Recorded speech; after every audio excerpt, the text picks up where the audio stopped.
चलिए प्यारे साथी, बताइए आप लोग कैसे हैं। उम्मीद है आप लोग अच्छे होंगे।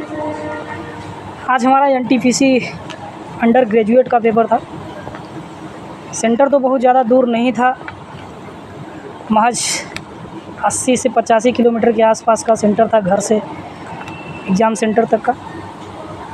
दूसरी बात, अगर हम एग्ज़ाम के पेपर की अगर बात करें तो पेपर में जो जीएस का लेवल है उसे आप मतलब किसी चीज़ को आप फ़िल्टर ना करिए।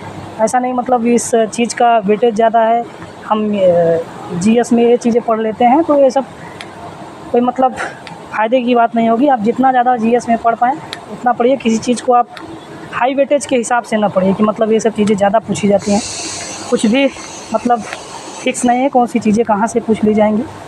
इसलिए जो भी सिलेबस में चीज़ें दी गई है उसको आप लोग बिल्कुल फ़िल्टर ना करें। सारी चीज़ों को विधिवत पढ़ें और एकदम कंटिन्यू लगन से पढ़ें, तभी सिलेक्शन हो पाएगा। ऐसा ऊपर पढ़ लेने से तो मुझे नहीं लगता कि सारी चीज़ें आसान हो जाएंगी। और रही बात मैथ और रीजनिंग की, तो लगभग मैथ और रीजनिंग के सवाल लगभग आसान आ रहे हैं। अभी जो पेपर की प्राइवेसी है उसके हिसाब से हम ये नहीं बता पाएंगे कि कौन सी चीज़ें ज़्यादा पूछी जा रही हैं। इससे क्या होगा कि जो एग्ज़ाम का पेपर है उसकी प्राइवेसी थोड़ी सी भंग हो जाएगी, इसलिए इन सभी चीज़ों को बताना मैं उचित नहीं समझता।